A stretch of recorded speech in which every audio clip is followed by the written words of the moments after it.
En esta semana muy intensa de noticias, con un gobierno atravesado por los malos datos económicos que salen día a día, un plano político que está muy recargado y que parece empezar a jugarle en contra, y un asesor estrella de esta derecha fascista latinoamericana encarcelado por intento de femicidio. Una semana con todo, y obviamente vamos a tocar todos los temas, pero quiero arrancar con algo, con una semilla que plantamos ayer, y tiene que ver con la insostenibilidad de este sistema, tiene que ver con el riesgo país en los 500 puntos, tiene que ver con ese graph que ven en pantalla, con menos superávit y más crisis, con un modelo económico que no contenta ni siquiera a sus beneficiarios. ¿Y por qué? Bueno, porque se cae por su propio peso, se cae por su propio andar. Ya lo dijimos muchas veces, pero es muy claro que el 2026 es un año que es mucho peor que el 2025, y el problema es que la tendencia parece profundizarse. Quiero que veamos la siguiente placa, donde vamos a ver la evolución de una de las pocas banderas que mantiene el gobierno, que es justamente la del superávit fiscal. Sí, un superávit fiscal tramposo, porque ya explicamos acá que se esconden los intereses de la deuda y por eso se muestra un superávit. Lo explicamos acá, pero lo dice el propio Fondo Monetario Internacional en sus reportes. Pero incluso haciendo esa contabilidad creativa de esconder los intereses de la deuda dentro de los instrumentos financieros de Caputo, lo que vemos es que, bueno, ese superávit fiscal se va achicando. ¿Por qué? Bueno, la primer barrita en negativo que vemos son los ingresos tributarios. Es básicamente la recaudación del Estado, todo lo que recauda el Estado nacional.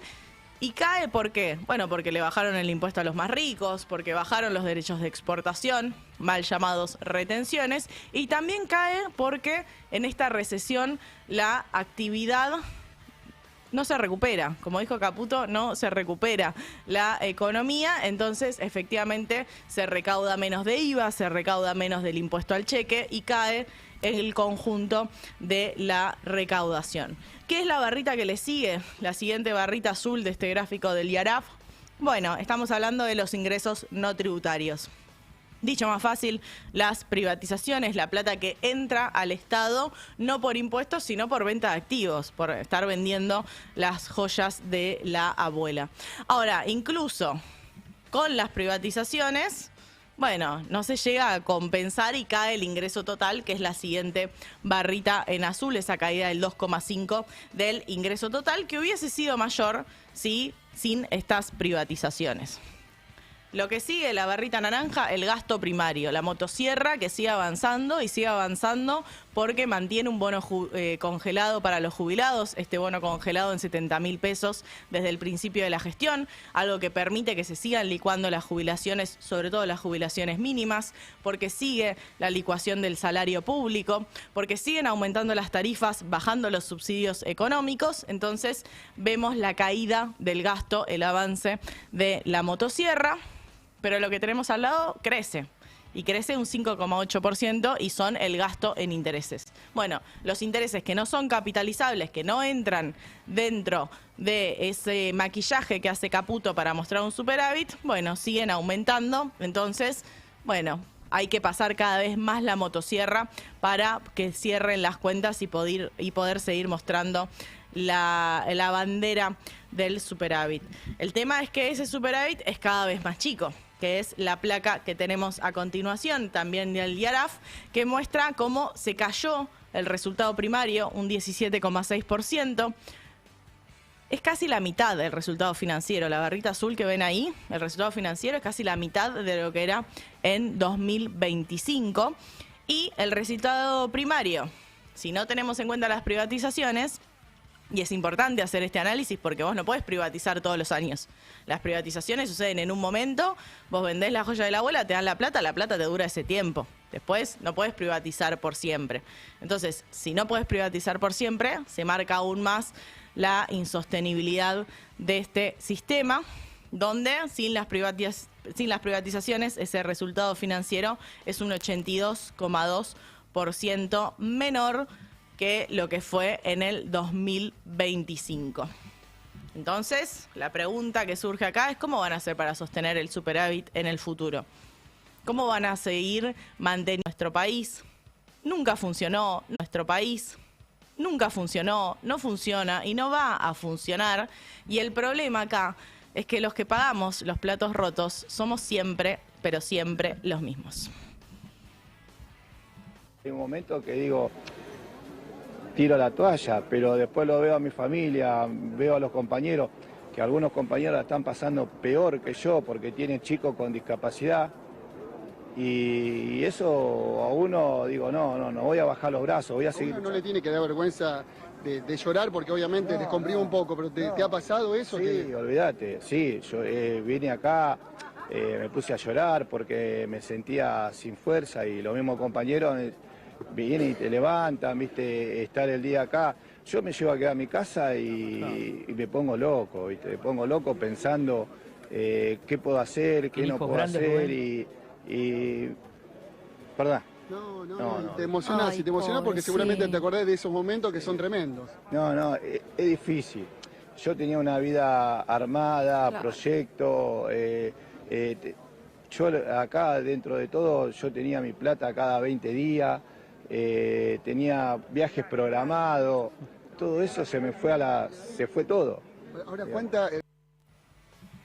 Es duro escuchar a Rubén, trabajador de FATE, uno de los más de 900 trabajadores que se quedaron sin empleo por el cierre de FATE, pero la verdad es que es la lucha de más de 300.000 trabajadores en relación de dependencia que perdieron su trabajo registrado, formal, y bueno, más de la mitad pasaron a engrosar las filas del monotributo, del cuentapropismo, de, bueno, trabajo de lo que puedo para sobrevivir. El tema es que es tan fuerte el daño que se está generando en la Argentina en estos 2 años y medio de Javier Milei, que es muy duro hablarlo, pero efectivamente subió la tasa de suicidio. Algo que lo sabe el gobierno porque sale en las estadísticas públicas, aunque, bueno, no parece tomar ninguna medida al respecto. Y este es como el tema del endeudamiento, ¿no? Nosotros empezamos a hablar del tema del endeudamiento ya a fines de 2025, lo empezamos a hablar y es un tema que explotó en el último mes porque efectivamente todos los meses subía el tema del endeudamiento. Bueno, ahora tenemos que hablar de las personas que deciden terminar con su vida y que obviamente es porque tienen dificultades para sostener lo mínimo necesario que necesitan para vivir, y esto es lo que decía la ministra de Seguridad. Con ese espacio. Alejandra, hablemos de salario de las fuerzas. Sí. Hay mucha preocupación. Hablemos de la salud en las fuerzas y hablemos de los suicidios en las fuerzas, que han aumentado mucho. Son temas que le preocupa y la ocupa. Por supuesto que me preocupa y me ocupa. Voy a arrancar por el final porque hago una aclaración con este tema que muchas veces nos dicen: ¿se incrementaron los suicidios de las fuerzas? Y yo digo sí, por supuesto que sí. Se incrementaron los suicidios de la fuerza en el año 2025. Hubo un 30% más que en el 2024. Pero les cuento algo. Se incrementaron los suicidios en el país, ¿sí? Y las fuerzas federales no escapan a esa realidad. La tasa de suicidio... Es un tema muy difícil para hablar y me parece que no se puede usar para justificación de que aumentó la tasa de suicidio en la fuerza. Bueno, la justificación de que aumentó la tasa de suicidio efectivamente en todo el país, en todos los rubros. No es un argumento válido porque obviamente que tiene que ver con todo lo que venimos hablando, que tiene que ver con estas dificultades para sostener la vida.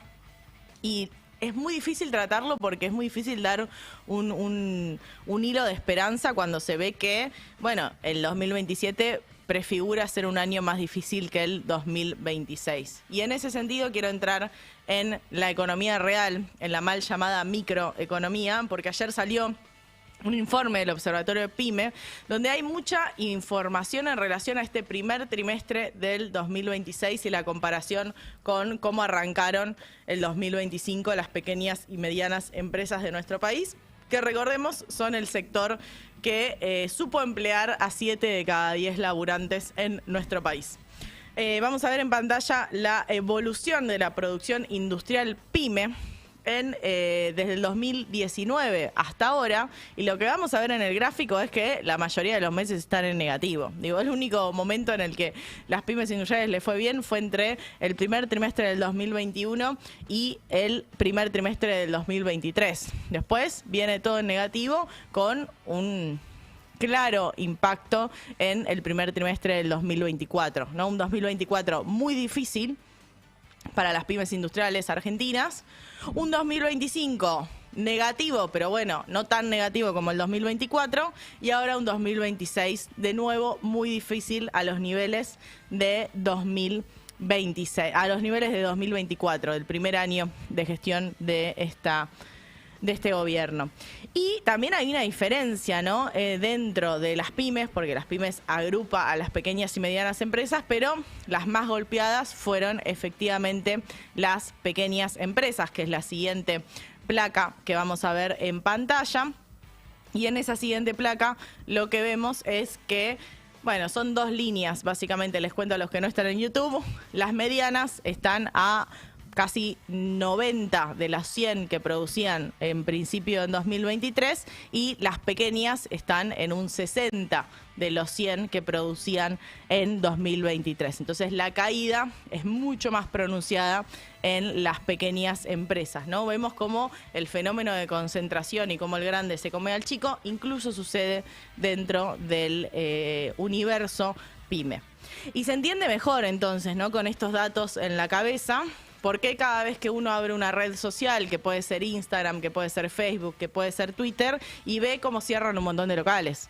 Ves cómo emprendimientos, negocios, locales de gastronomía, de ropa, del negocio que se te ocurra, bueno, está cerrando en esta gestión de Javier Milei, y vemos un resumen de eso que encontramos en las redes a continuación.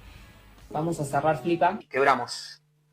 Nos derrumbamos. Vamos a cerrar el local. Vamos a cerrar. Vamos a cerrar todo. Lamentablemente, MRX tiene que cerrar. Cerró FATE. Cerró Peabody. La causa de que yo cierre se llama Javier Milei. Es así de simple y sus putas políticas que está aplicando. Llegó diciembre de 2025. Las marcas con las que trabajábamos cerraron puertas. Y no tuvimos más opción que cerrar nuestra fábrica. Una decisión horrible. Y para estar así con el negocio queda perdida, preferimos hacer un paso al costado y cerrar. Cerró Pampac de Tucumán. Eso es tuyo. Como el culo. La verdad, el que te dice otra cosa te miente. Yo me quedé sin laburo, laburaba en la industria. Mirá. Ahora estoy trabajando en un garaje, estoy haciendo algo que no estaba acostumbrado a hacer porque me quedé sin trabajo en otro lugar. Sé lo que es abrir un restaurante, tener los mozos, los cocineros, encender los aire acondicionados, las luces, todo. Y que no vaya nadie. Chicos, ¿podemos hablar de la cantidad de negocios que están cerrando y están vendiendo su fondo de comercio acá en Neuquén? Mucho motivo. Los servicios también, ¿no? Se vienen servicios en las nubes, en la espada de la pared. Cerró Beer Market, que tiene sucursal en Amba y en Cava. Esto, una fábrica que no vende nada. Miren el stock que tiene. Es una locura. En una galería histórica de Córdoba, que tiene más de 50 locales comerciales habilitados. Solo 5 o 6 locales funcionan en este momento. Las ventas están por el suelo, están bajísimas. No vamos a seguir adelante con el local. Cerró Lácteo Suipacha, Sueño Fueguino, una textil. Pero notamos que hay muchos locales vacíos en una zona donde hay mucha población, mucha gente y donde nunca se vieron tantos locales vacíos. Miren lo que es. Cerró Cocot y Dufour de Parque Chas. Se está liquidando por cierre definitivo de la marca 47 Street, todo al 50%. De tener 25... Qué duro verlo todo junto, ¿no? Porque es verdad que por lo menos mi algoritmo me muestra ese cierre constante de emprendimientos, de locales, de distintos rubros que van cerrando esos negocios, obviamente ante la falta de ventas, pero bueno, volvamos justamente a este informe del Observatorio PYME para darle dato que explica justamente lo que veíamos en el video. Tenemos una placa que muestra cuáles son las principales preocupaciones de los empresarios pymes y vemos que en primer lugar está obviamente la caída de ventas y que crece en 2026 en relación a el 2025. En relación, sí, al segundo trimestre del 2026.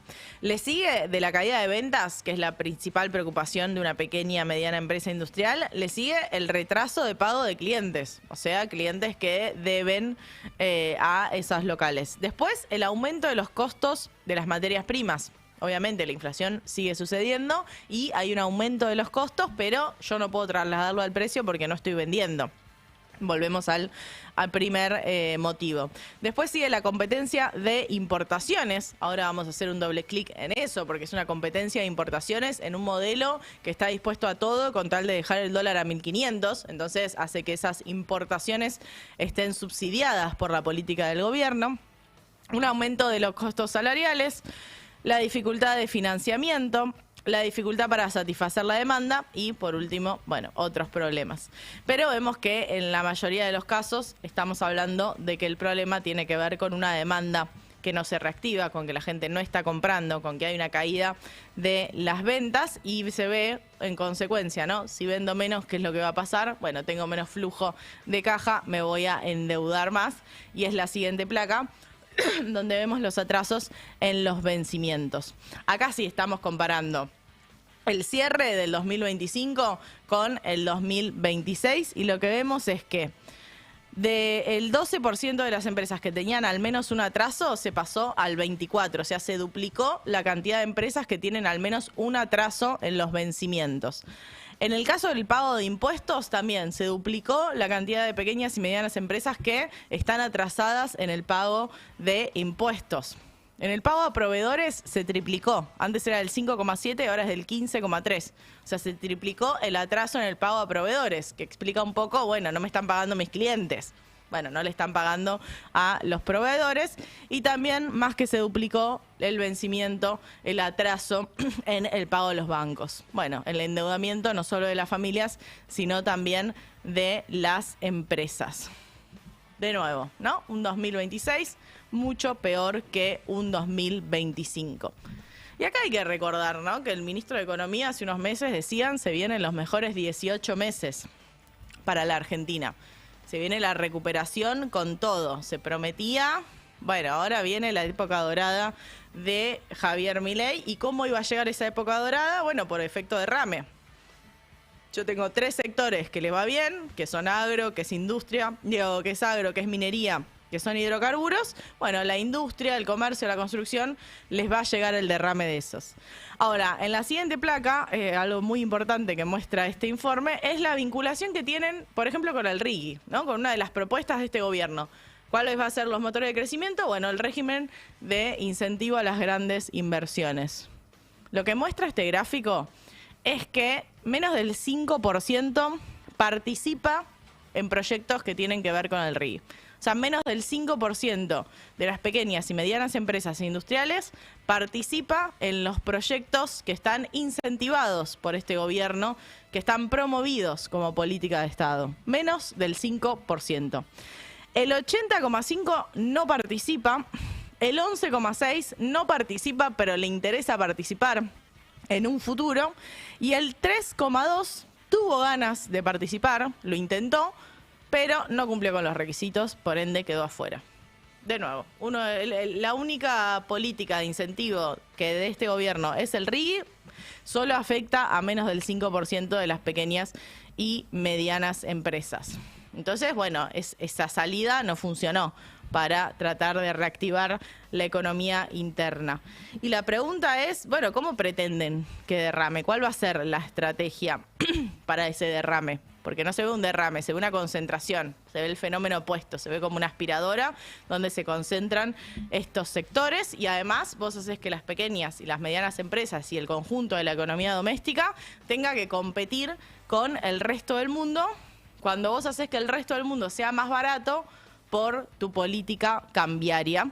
Y ahí quiero mostrar el siguiente gráfico, que va a ser el último gráfico de este editorial, que muestra la evolución del tipo de cambio real bilateral con el dólar. Y lo que muestra es la evolución en los 3 años de Javier Milei, ¿no? Tenemos el 2024, donde se va muy para arriba, porque Caputo decide que se duplica el precio del dólar al principio de la gestión, y después, bueno, la inflación hace que se vaya justamente para abajo. Después tenés el 2025, pasa de 1.000 a 1.500, y ahora tenés el 2026 muy por debajo de ese tipo de cambio real, que era la base, ¿no? La base de comparación, que era diciembre del año anterior. Entonces, bueno, también es injusta la propuesta para las empresas, para la economía interna. Y es un combo explosivo, porque pierden las pymes, pierden los laburantes, pierden los que ya venían mal, y se evidencia este efecto de concentración. Bueno, dentro de la agitación, ya no en el plano económico, sino en el plano político, hoy hubo un plenario de la CGT en Chaco y escuchamos el cierre que estuvo a cargo de Axel Kicillof. Hoy Milei tiene un solo objetivo y por eso anda recorriendo las provincias argentinas buscando votos para reformar un sistema electoral que le sea conveniente y entonces poder asegurarse 4 años de Milei. ¿Queremos 4 años más de Milei? ¿Queremos o no? ¿Aguantamos 4 años más de Milei? Bueno, compañeros y compañeras, la pelota la tenemos nosotros. Es cuestión de organizar, es cuestión de dar un destino, es cuestión de convencer, es cuestión de buscar a todos, es cuestión de poner el oído, es cuestión de humildad. Y le digo, compañeros y compañeras, a toda la dirigencia en cada una de las provincias, tenemos que respetar lo que decidan las provincias, tenemos que dar una muestra de federalismo. Por eso, compañeros y compañeras, para ganar, para terminar con este experimento de la ultraderecha, la clave es construir con todos, la clave es abrazar y escuchar a todos, la clave es construir desde abajo para arriba. Nos dicen que con un par de magnates tecnológicos le ganan a cualquiera. Le vamos a contestar, no hay nada más poderoso y potente que la militancia peronista, que la militancia del campo popular. No nos van a ganar, ni con computadoras, ni con algoritmos. Para eso estamos, para un país más justo, para una patria libre y soberana. Compañeros y compañeras, mucha fuerza, a seguir peleando. Muchas gracias. Gracias por estar, gracias por el compromiso, a organizarse y después a dar vuelta a la Argentina para que recupere su destino. Muchísimas gracias. Bueno, esperemos efectivamente que la oposición pueda mostrarse como una opción alternativa válida, posible en este contexto tan angustiante para las pymes, en este contexto tan angustiante para los 20 millones de argentinos y argentinas que están endeudadas, que mañana van a tener su marcha, para los jubilados que marcharon hoy en el Congreso. Realmente para dar respuesta a los problemas de la época, y no solo dar respuesta, sino quien dice hasta ilusionarnos con un 2027 donde no volvamos a repetir la historia y podamos escribir una nueva ruta de una Argentina para todos, todas y todes.